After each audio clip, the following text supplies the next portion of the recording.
Hello, I'm Jean Pete, and I welcome you back to our show, Better Living. Better Living is brought to you by the Homestead Hope Foundation and is sponsored by Homestead Hospice, where commitment to education and premier hospice care helps patients and families through life's most important journey. Thank you for joining me again this week. Today we are going to discuss all things diabetes. Did you know that 25.8 million children and adults in the United States, that's 8.3% of the population, have diabetes?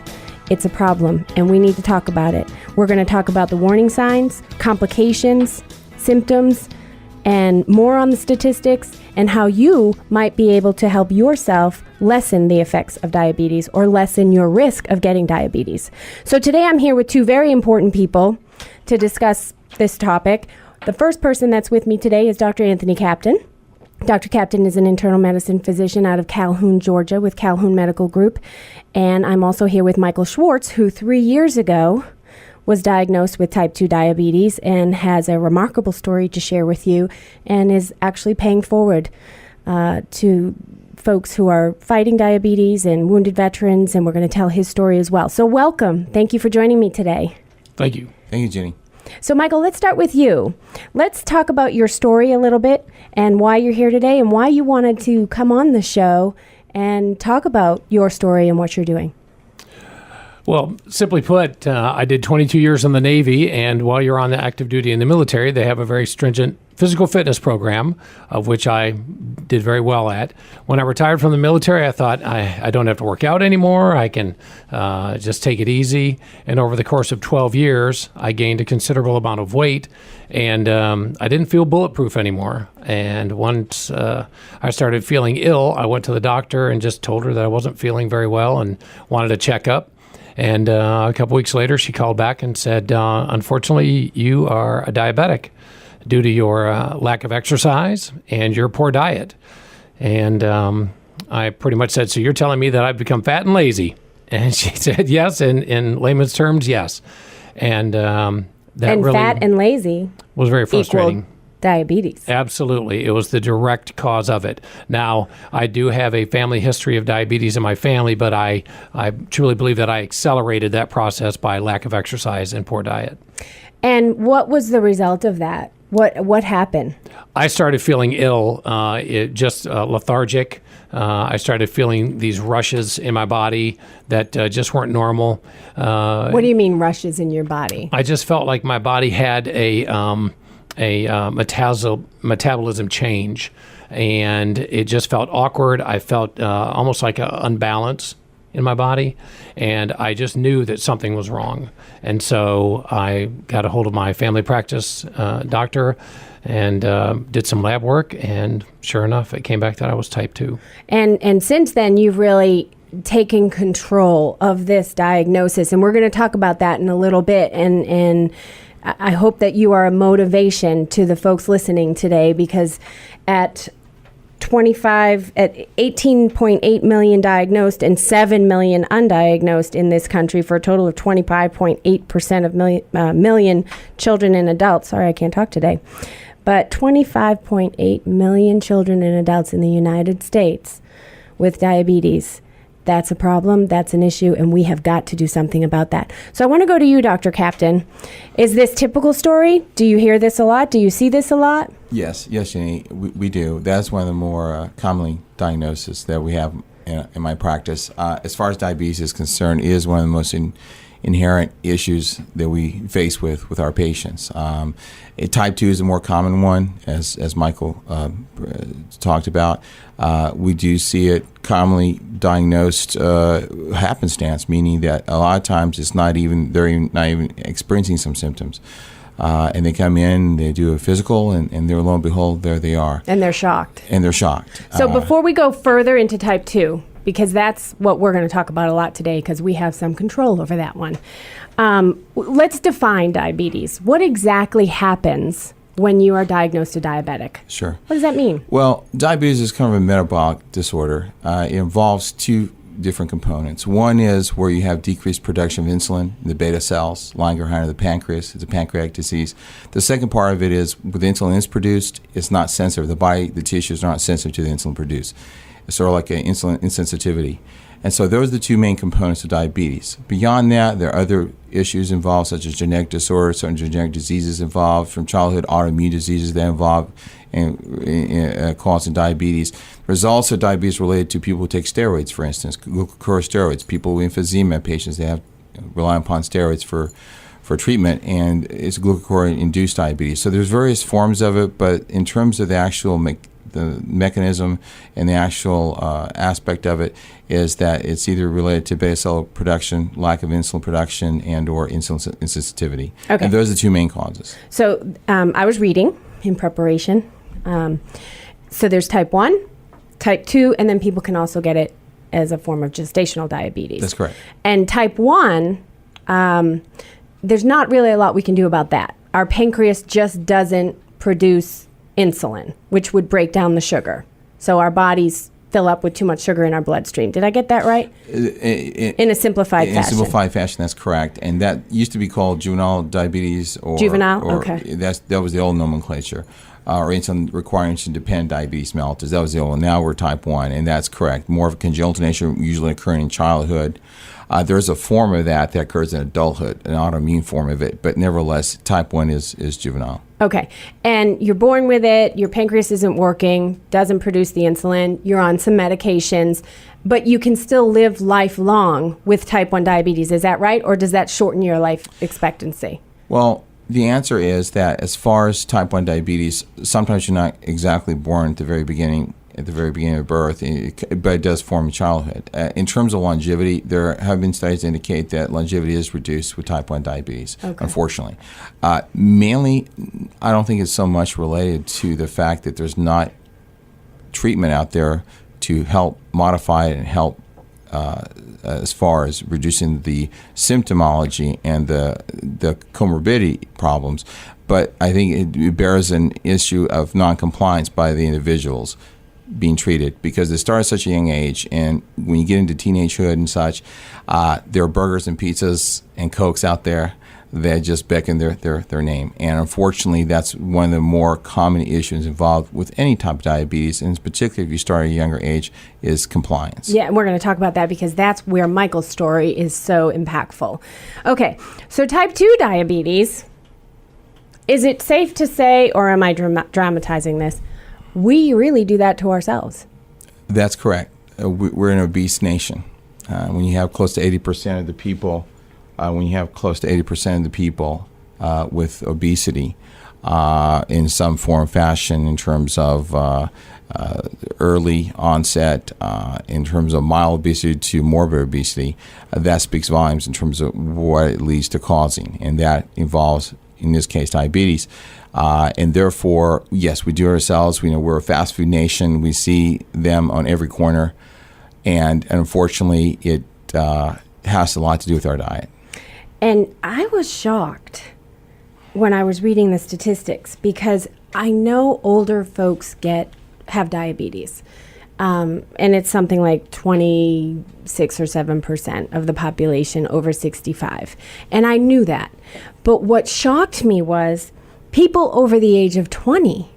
I mean, we're pushing, I don't have the stat in front of me, but I think it's somewhere between 11 and 12% of the population over 20 that has diabetes, whether it's diagnosed or undiagnosed, but that's horrible. 15% controllable type 2 diabetes. Mm-hmm. So Michael, I want you to tell your story, because what's happening is we are a nation that is eating less and less healthy, that is feeding our children less and less healthy meals, because we are such a busy, crazy 2-parent working society, and we're causing future health issues for our children, clearly with a 10 to 15% statistic of over 20 with diabetes. So let's talk a little bit about your story. You found out you had diabetes, and you knew from your past that you were a healthy individual, you worked out, you could do this, you had control of this. And so you took matters into your own hand and changed your lifestyle. What did you do? The first thing I did was I issued a challenge to my doctor. I told my doctor that in 6 months she would not recognize me. I've always been a success-driven individual, a goal-oriented type person. In the military, I was law enforcement, and I was a chief of police, and I always tried to set the example for my police officers that I would be the fittest in the group, and I did that. Well, unfortunately, all those plaques hanging on the wall naming me Athlete of the Year didn't weigh much after 12 years of eating breakfast cakes and sodas for breakfast. And so I told my doctor that I would reverse this, and I took off 50 pounds in the next year through a very strict diet.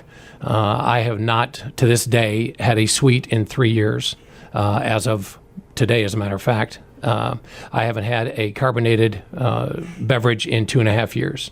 And That's a problem. Absolutely. I don't keep sodas in my house.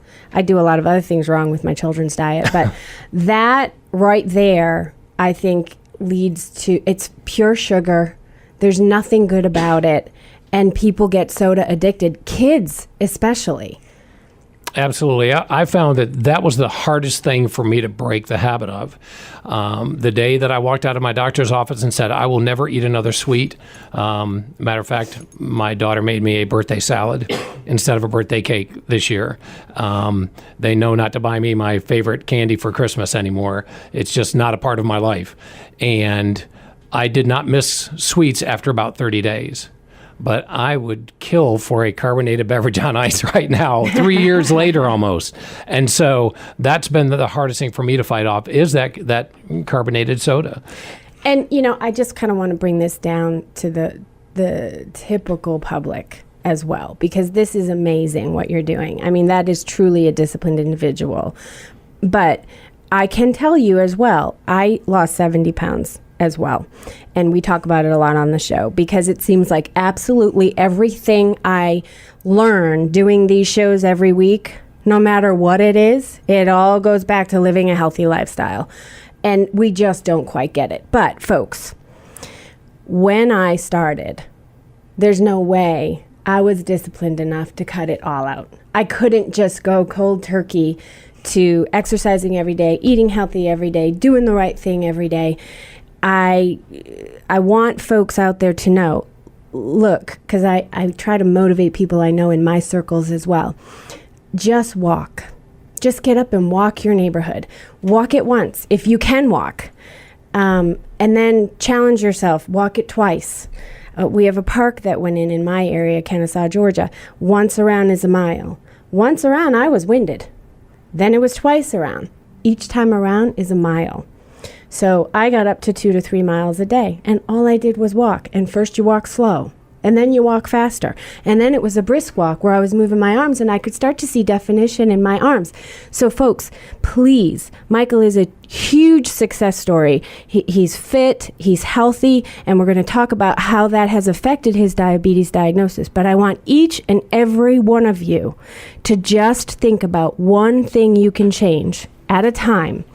Start moving. When you start moving, it gets the blood flowing, it gets the oxygen flowing, it gets the hormones going that make you feel good and happy, and then you want to do more.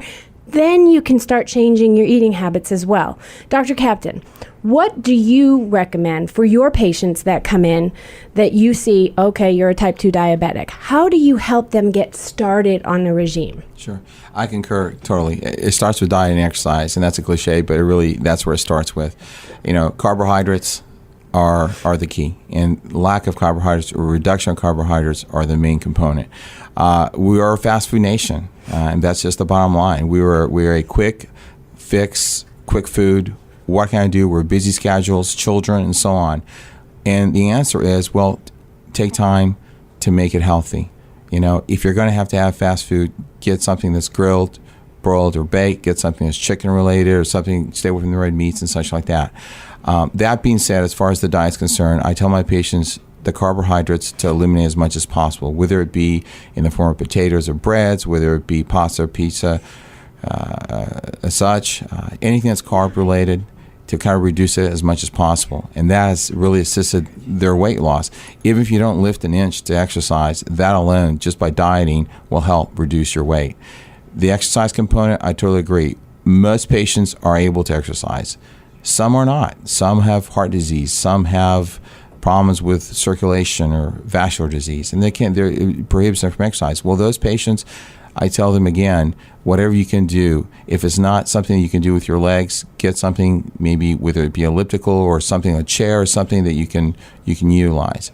That and that alone goes along again with the diet, and they can lose the weight. It has been shown, it's been proven to be able to do so. I had a patient who, when I first saw him, he weighed 477 pounds. Had a lot of comorbidity problems, eventually ended up having heart disease. However, he's down to 234 with diet. Couldn't really exercise because he had bad vascular disease. He ended up having an amputation of one of his legs. And now he's my poster child for what diabetics can do with limited capabilities in terms of exercising. And even if you just start moving your upper body. Exactly. If you can't move your legs, move your arms. Because what I've learned in past shows, too, on the physiology of the body is just getting the oxygen flowing through the bloodstream. It helps make your cells rejuvenized and refreshed, and then they start working better even when you're sleeping. Right. Just move what you can move and take it one day at a time. And I want to get back to the carbohydrates before I get back to you, Michael. What I noticed is, first of all, they're an addiction, in my opinion. When you have a carb, you get full, it's loaded with sugar, and in 45 minutes, you're hungry. And it also made my mind foggy. As I cut carbs out, I found myself less hungry. The fruits fill me up. The vegetables fill me up. The protein fills me up. And I was almost at a point where I had to remind myself to eat. And I love food, and I hate being hungry. I could never do Weight Watchers, and that works for other people. It didn't work for me. I was hungry. So I just started eating all day long. My difference was I wasn't eating carbs. I was eating fruits and vegetables, anything that was grown and real, not in a package, not in a box.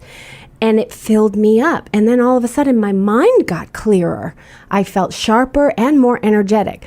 Those carbohydrates, I promise you, if in the morning, instead of having a biscuit with your eggs and cheese, have the egg and cheese and leave the biscuit out. Then move to just having the egg and add in some fruit and vegetables. I promise you, after a month, you're going to feel a lot better just from that one change in the morning. Okay, thank you, Dr. Captain. So back to you, Michael. So you really went full force ahead and changed your lifestyle and lost 50 pounds in the next, you said 6 months or 10 months? Total of 12 months. Good for you. It took me a year or two. And I have unfortunately found it. So I want you folks to know, as I'm talking to you, I'm really trying to listen. I'm going to promise you today, I'm going to make a change and start walking too. And I will keep you posted. Let's lose 20 pounds together. Okay, so Michael, once you did this, what was the result? You went back to your doctor, who you promised in 6 months she wouldn't recognize you. And what did she say? She told me that I was using your words, Dr. Captain, she said I was the poster child for what a good diabetic should be. Someone who controls their diet, someone who controls their weight by exercise. I simply followed her directions. She told me to exercise. She told me to watch my diet. I went to the diabetic clinic there at the medical facility, listened to what they told me, the dietitian, on what to eat, what not to eat. And there's books out there that talk all about a diabetic diet. I now have 3 diabetic cookbooks in my house that my wife and daughter pull recipes from to make for me that are massively full of flavor and fill me up. And when I get finished, I'm not sitting there 2 hours later wishing I had not eaten it because I'm feeling that sugar rush or the lack of sugar. So it's really quite refreshing. But that's what I did to control the diabetes and to reverse it. Actually, I had a glucose. Okay, that's what I want to get to. I had a glucose test. Your diabetes. What were your numbers when you first got diagnosed? At the first test, I had fasted overnight, and at the beginning of my test, my blood sugar level was 166, and at the peak of the test, I was almost at 300. I just had a glucose test 2 weeks ago, my starting glucose was 105. My finishing was 102. So my doctor pretty much said, you're not a diabetic anymore. You're just outside the range of what they would consider to be normal, but it was so close. She said, I just can't call you a diabetic anymore. Okay, so folks, his blood sugar was at 300. He lowered it to 102. Was it last week? Yes. Or whatever, your last test. He is no longer considered a diabetic. You too can do this. If you are diagnosed with type 2 diabetes, or if you've been to your doctor and they tell you you're borderline and headed in that direction, take matters into your own hands, because now I want to go to Dr. Captain. Dr. Captain, what happens? What are the other complications? What can the future be if you're diagnosed with type 2 diabetes, which you're in control of, and you don't take control? Because non-compliance is a huge issue. Sure. It does not look great. I'll put it that way. Diabetes has a lot of comorbid problems that can occur, particularly if you are not compliant and you don't have it under control. We can begin with coronary vessel disease, coronary arterial arch disease, vascular disease, peripheral vascular disease, carotid disease in the neck area. Vascular disease is a very huge problem that can occur. Increased risk of heart disease, heart attack, and strokes. That's one aspect of it. Then we have the renal problems, the kidney problems, kidney injury, long-term noncompliance, long-term effect of uncontrolled sugars eventually leads to nephropathy. Nephropathy means abnormal kidney function, eventually leading to renal failure, and a majority of the patients currently in dialysis are diabetics. Why? A lot of them could have been averted if they had just controlled their diet and kept their sugars under control. So renal failure and renal disease. And subsequently, blindness, eye problems. And those are the three main causes. But there's just so much more. There's been recent studies that indicate increased risk of dementia, Alzheimer's dementia, multi-infarct dementia due to strokes related to diabetes. And so the list goes on and on of the body organs affected and the comorbidities that can occur and decrease your quality of life and decrease your years of life as well. And we are in control of this. So folks, you heard it. If you are at risk, if you've been told by your doctor you're borderline, you're going to become a type 2 diabetic, or if you were diagnosed as a type 2 diabetic, listen to Michael's story, listen to Dr. Captain. We can turn this around. And I hope today, our show is Better Living. I want you to live better, and I want you to live well. But I do want to talk to you about what Michael's doing. He is the executive director of Freedom's Heart nonprofit organization, and he specializes in Veterans Affairs and helping families of veterans. And he is holding an event starting on September 1st in San Diego. It's going to go on for 60 days. And he and his brother, my brother, are cycling across the country from San Diego to Jacksonville, Florida, to raise money and raise awareness, and proceeds are going to go to veterans and their families. Did I get that right, Michael? Yes, we're also a proud supporter event of the Wounded Warrior Project. So at least half of everything we raise is going to go to the Wounded Warrior Project, and then the remainder will go to veterans that we actually meet along the way in the VA hospitals. So that's a huge percentage going to donate to nonprofit organizations. Yes, absolutely. So I wanted you all to know, if you are interested in donating or following Michael, I'm sure you're going to have a blog, please go to his website, www.cyclingforwarriors.org. He can also be contacted if you want to donate now before he hits the road at 770-689-8884. 8844. I'm so sorry, 770-689-8844. Again, that's www.cyclingforwarriors.org, or he can be contacted, Michael Schwartz, at 770-689-8844. We have to take a quick break, but when we come back, we're going to talk a lot more about the bicycle ride across the country, what Cycling for Warriors is all about, more about diabetes and statistics, and helping you, motivating you to live a better life.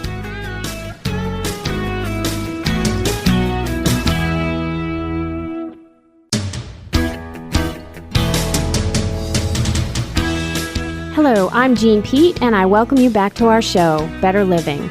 Better Living is brought to you by the Homestead Hope Foundation and is sponsored by Homestead Hospice, where commitment to education and premier hospice care helps patients and families through life's most important journey.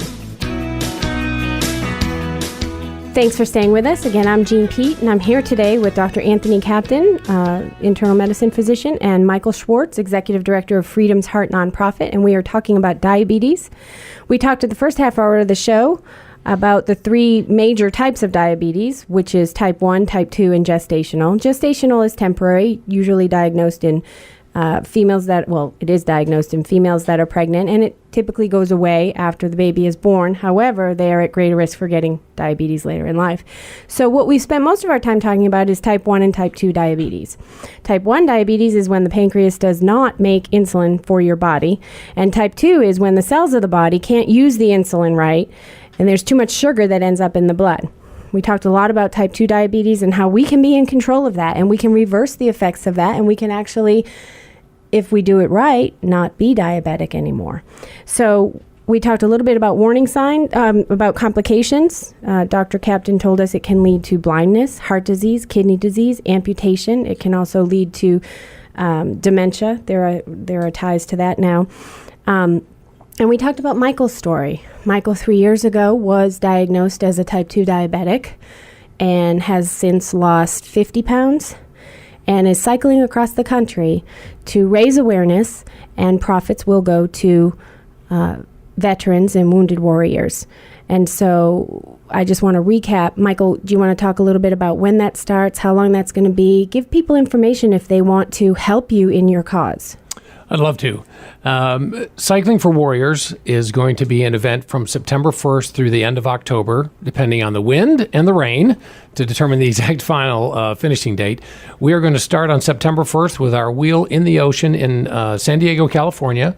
We are going to start out at the Naval Station in San Diego. And we're going to ride our bicycles, my brother and I, from San Diego to Jacksonville, Florida, where our wheel will touch the water again. And in between, we're going to be visiting 12 Veterans Administration hospitals and a number of other groups along the way. We have the support of a number of cities, mayors, and governors. We received a really nice letter from Governor Deal supporting our event. And we're going to raise awareness of the service that veterans have made to this country, especially those who have been wounded in the line of duty and have earned that medal that I never wanted to earn, which was the Purple Heart. That's one that I never wanted to earn. And so we're going to lift these men up and women up spiritually and physically by doing whatever we can to help with their needs. If the government doesn't provide them with something as simple as a wheelchair ramp or lowering a kitchen sink, something like that, we're going to hire contractors to go in and to make those repairs and make their life a little bit easier. And I want to talk a lot about that issue. I'm going to get on my soapbox in a minute regarding costs and what the government doesn't do for our warriors and veterans. And we all know the state we're in right now with governmental money. So I'm going to get there. But I love that what you're doing is going back to help wounded veterans and, as you call them, wounded warriors. And so grateful that you are raising awareness about diabetes and donating this money to a great cause. But I understand you're open for cycling partners. So folks can join you on your ride if they feel passionate about raising money for veterans or about raising awareness for diabetes. Is that right? Absolutely. We have a number of groups who are already going to join us along the way, from a bicycling club in Las Cruces, New Mexico, to the United States Air Force cycling team in San Antonio, Texas. I belong to a cycling group here in Atlanta called the North Georgia Cycling Association, and a number of those members are going to join me at the state line when we get to Georgia and ride with me into Cartersville, Georgia, where I live. And so along the route, as my friends have referred to me as the Forrest Gump of bicycles, we're going to have a lot of people just ride along with us and join up and celebrate what veterans have done for us and help us raise money to reward these people for what they've done. So I'm hoping we're motivating some folks out there today. If you are interested in joining Michael on his trek at any point in the ride across the country, in raising awareness about diabetes and in raising money for veterans, please contact him at 770-689-8844, and you can get more information from his website at www.rnc cyclingforwarriors.org. Right, and they can email me directly at info@cyclingforwarriors.org. When they get on the website, they can see a place where they can just directly do an email to me. They can tell me where they'd like to join us. I can tell them where our route is going to be. We also are on Facebook at Cycling for Warriors, so they can check that out, and there will be a daily update. And so if people say, you know what, I want a vacation in New Orleans, I'll meet you in New Orleans, or I'll meet you in Phoenix, they can coordinate the time and the date that we'll arrive there and join up and ride with us. Okay, I can't wait to hear all the stories, so we'll have to have you back when you get back from your ride. Would love to. I want to go back to the whole governmental cost thing. Okay, there's only so much money to go around, unless you're our government and you just keep pouring extra money into, and I'm not going to get into politics, but I was absolutely shocked at the statistics I read. Now, we know it's prevalent because I've already told you that 8.3% of the population in the United States has diabetes. I want to tell you what diabetes costs the government. $245 billion was spent in 2012 on fighting diabetes and managing diabetes. Of that, $176 billion was on direct medical costs, and $69 billion was a result of lower productivity. Almost 63% of those costs came and were paid for by our government. So I calculated it very quickly. Don't hold me to 63%. I kind of rounded it. But if I look at 2/3 of the cost of $245 billion, that is approximately over $160 billion spent by our government on diabetes alone. And we wonder why we don't have enough money to support our infrastructure and to support our veterans and to support some of the other things that are not in our control that have to be spent and done. And so what I want to say is, well, if we have type 2 diabetics that are controllable and we spend a bucket of money making sure we get this under control, it is in our best interest. And we can save a whole heck of a lot of money to the tune of $160 billion annually that can be used for other areas. So whether you are passionate about raising awareness for diabetes or passionate about raising money for our veterans who have fought for our freedom, or are passionate about your political views on where the government needs to spend money, you too can make a huge impact if we can fight this disease and help people overcome it. Okay, so I just needed to get that out there for a minute. Dr. Captain, I want to go to you. So we're talking about diabetes. As you can tell, we're pretty passionate about helping people overcome it. What are some of the warning signs? If someone's sitting there saying, well, you know, I kind of feel tired and I kind of feel out of balance and maybe I ought to go to the doctor. What are some things they should be looking at to say, get yourself to the doctor quickly? Well, the classic findings are the 3 Ps we talk about: polyuria, polydipsia, and polyphagia, meaning increased urination, frequency of urination, going to the bathroom a lot, more urgency, increase as far as polydipsia, increased thirst, and increased hunger. Polyphagia, increased hunger, increased appetite. Those are the classic findings. Fatigue plays a role, fatigue and tiredness. Also plays a role, just listless, not feeling up to par. Sometimes despite eating and all that and urinating and drinking a lot of water, they still, contrary, have weight loss, not weight gain sometimes in the later stage of diabetes. I was surprised by that because you think of it as a disease that makes people heavier and have a struggle to lose weight. Exactly. But as the disease progresses, you start seeing some weight loss in the later stages. And that's what I was talking about earlier, as far as sometimes being more of a silent killer. There are profound signs if people are aware with all their health. However, sometimes they're not. They present undiagnosed, sometimes in the emergency room, feeling all these issues that I just alluded to, as far as increased appetite and such, and having frequency and all, sometimes urinary tract infections. And all of a sudden, they check their lab work in the emergency room, and now they're newly diagnosed diabetic. And sometimes sugars being in the 400 or 500 range when they present. So, but the classic findings are there as far as the fatigue, listlessness, and the 3 Ps. Beyond that, there's no pathognomonic finding or way to really diagnose it. other than to be aware of your health. And if there's changes in how your body feels, then listen to it. I'm kind of smiling over here, and I think Dr. Captain's wondering why I'm smirking. All I know is Polly. I really don't remember anything after Polly, so the 3 Ps, so I'm going to kind of bring it down a step again, because I always try to keep it simple. So what I hear is, if you go to the bathroom a lot, if you're thirsty a lot, and if you're hungry a lot, don't just dismiss it that I'm not eating well, so I'm more hungry. I'm not getting enough water, so I'm more thirsty. I'm getting old, so I'm waking up in the middle of the night to go to the bathroom. First of all, it could be a prostate issue if you're a man, so you should go to the doctor anyway. But if you can't get enough drink, if you can't get enough food, and if you're peeing all the time, please go to see your doctor. The worst that can happen is nothing's wrong with you. The best that can happen is you can get diagnosed and get this under control before it gets to the 500 level on your glucose test. So, okay, thank you, Dr. Captain. Now, also, I hear a lot tingling in your hands and in your feet. Now, I have a thyroid disease, and so that happens to me, too. And I woke up 3 years ago.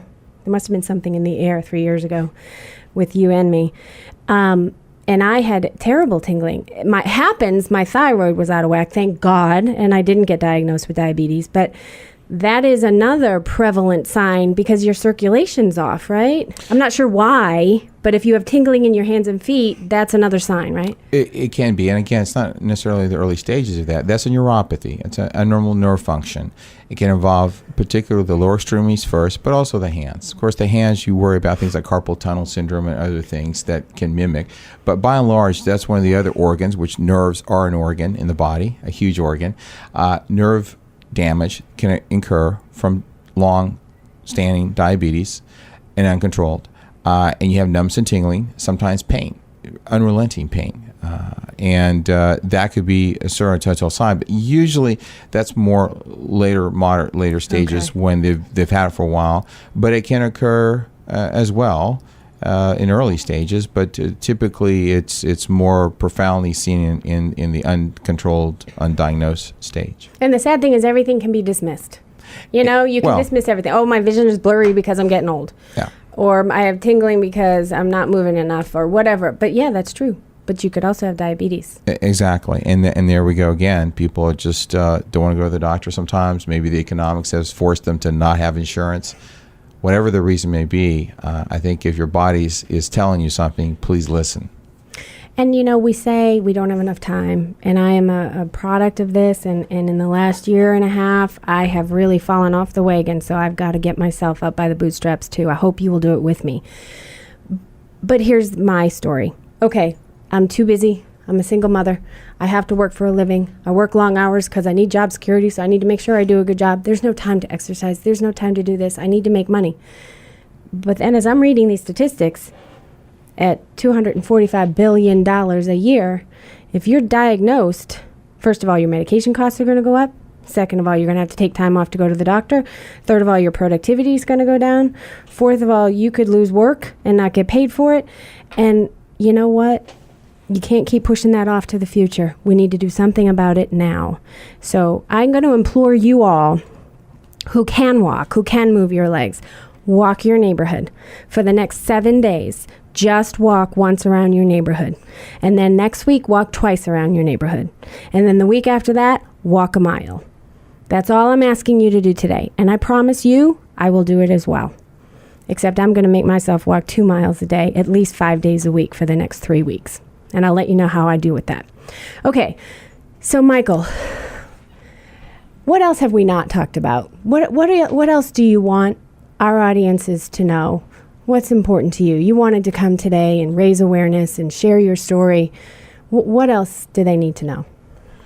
That type 2 diabetes is totally preventable in my mind. I'm not a physician, but I know that if a person takes this from a nice strategic approach and says, if I just structure my diet a little differently, if I structure my exercise and incorporate a little bit. My physical therapist, when I competed in my first duathlon last year, he announced that unfortunately a year and a half earlier, I couldn't have ran to my mailbox. And then now I'm doing triathlons and duathlons because of taking seriously the fact that I was diagnosed with diabetes. I'm under no medication. I never took medication because I wanted to see if I could do this without the help of introducing something new into my body other than health. And so that's what I did. It's not a hard thing to do. This is not difficult to get back in shape. It just, as my doctor said, you just have to want to. You have and if to you want decide. to, you'll you do are it. in power. And when you overcome this, you realize how strong you are on the inside, and there is nothing you can't overcome. Absolutely. That's how this came about. As I was riding my bicycle, trying to get my weight down, I have a very strong faith in God, and I was just in commune with Him during the ride and asked Him what I should be doing with my new passion for cycling. And next thing I know, I was planning a ride across the United States for veterans, and this has grown into a very large event in Cartersville on October 15th. Let's talk about that event. What's going on in Cartersville? When is it? October 15th? October 15th. The Bartow Cartersville Chamber of Commerce is one of my biggest sponsors, along with Wynn Buick GMC in Cartersville. They are having a event for us as we ride through town on our way to the ocean, and it's going to be the old-fashioned type thing with fire trucks and police escorts. So bring your kids. Well, actually, school is out in Bartow County that week, so people are actually going to be lining the streets. I've asked people that they can ride their bicycle. We have to maintain a certain speed, so anybody under about 12, we really can't have on the road with us that day, but we're going to have a large group of people from Metro Atlanta who are going to be riding up to Cartersville and riding with us into town. We're going to start in Rockmart, Georgia that day and ride into Cartersville. Have a nice little 45-minute ceremony. There's going to be some sponsors there to present us donations. We're very excited about that. And then we'll head out of Cartersville down towards Metro Atlanta. And then on the 16th, we'll be visiting the VA hospital here yet. They don't know that yet because we are going to surprise them. Not anymore. Not anymore. But we're going to ride in because that's one of the 12 VA hospitals that we're going to visit. And we want to be with the vets. We want to talk to the men and women who have served our country and listen to their stories. And I'm not sure what the statistic is, but retired military and former military have a very high diabetes rate. Really? Yes. And it falls right into, and I'm stereotypical of that. I had a very regimented military life of exercise, and when I retired, I felt, well, I was bulletproof for 22 years. I can just live the life I want now. And I slowly digressed physically until the point of being lethargic and sick and exactly what the doctor described. And finally was diagnosed with diabetes. So unfortunately, a lot of my friends who are retired military have also fallen into this. I see.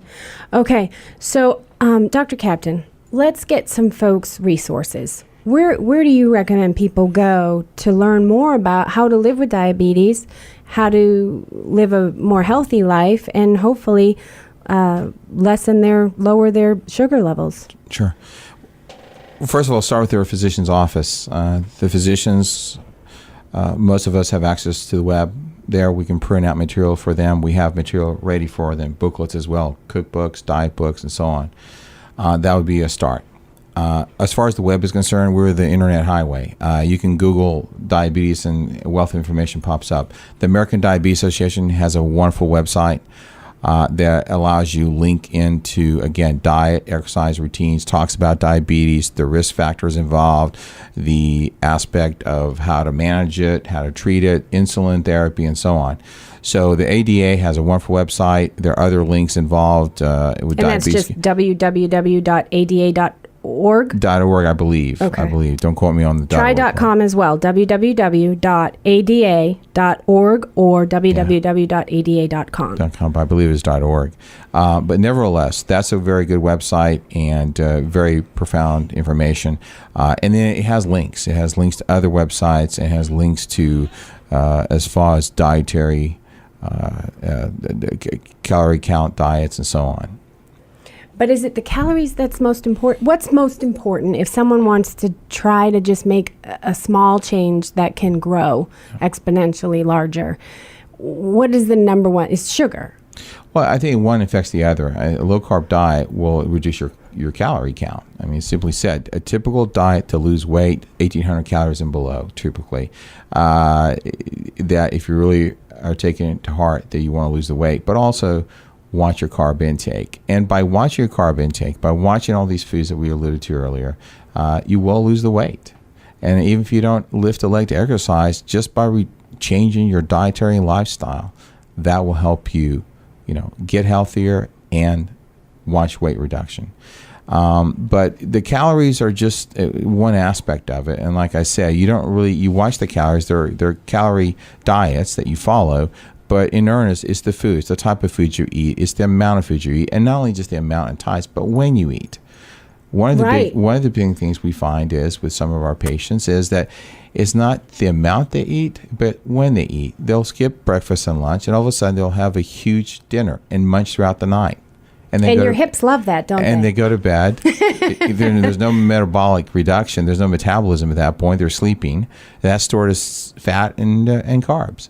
So that's the other aspect of this, is to be smart and sensible and eat a healthy diet, a well-rounded diet throughout the day, and watch the calories, yes, but instead of just counting the calories, watch the carbs.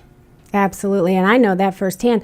When I was at the peak of eating healthy, which is where you are now, Michael, you eat all throughout the day, good foods. By dinner time, you're really not even that hungry.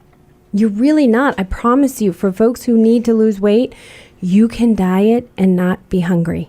It's all in the choices. Green beans fill me up like crazy. Fruit fills me up like crazy. Protein fills me up. It was hard to cut out pasta. I give myself a treat. I'm not like you, Michael. Every time I lose 10 pounds, I pick one thing that I really miss and I eat the heck out of it. And then I don't feel good and then I don't want it anymore. And after a few months, I don't even crave it. There is a specific pasta made for diabetics. You can find it in just about every grocery store. It's called Dreamfields. It is, I love pasta, and so I eat that as my type of pasta. My family eats it now. They Is it whole grain or no? It's a specially designed pasta that is made for diabetics, That's and great. it is called Dreamfields, and it's in just about every grocery store I've ever been in. And let me tell you, if it's made for diabetics, it's probably good for anybody who wants to lose weight, period. Because it's going to lower your sugar. I'm going to assume it's low in sugar and lower in carbs. It actually has the same amount of carbs, but some of the carbs are not digestible. It's really, it's specifically, it was one of the references that I was given from my dietitian in the diabetes clinic. Okay. Dr. Captain, any parting words? Because we're running out of time. Always never have enough time. Well, first I want to say thank you for inviting me here today to discuss this very important subject. Thank you. And I want your info. Oh, my goodness. We haven't given your info. How do people get in touch with you? Well, I practice in Calhoun, Georgia. It's a small multi-specialty group up there. My number at the office is 706-625-0022. I'm there Monday through Friday from 9 to 5 and half days on Tuesdays. And we have a lot of different things in our building. We do stress tests there, echocardiograms, we do CT scans. We're fairly self-sufficient. We have to be in a small town setting. And by all means, if you're willing to drive a little bit, I'd be glad to take you on as new patients. But, well, thank you. I'm so sorry we've run out of time. Dr. Captain, thanks so much for coming today. Michael, it's a pleasure. I look forward to having you back when you come back from your ride. I look forward to you getting on a bicycle and riding into Cartersville with me. All right. Okay, you know what? It's a deal. All right. October 15th. At 11 a.m. So you call, too. Come and meet us on the 15th in Cartersville, Georgia. I'm Jeannie Pete. Thanks for listening. Have a blessed day and week ahead. And listen here, same time next week and every week. Homestead Hope Foundation is your resource for a healthy life. God bless.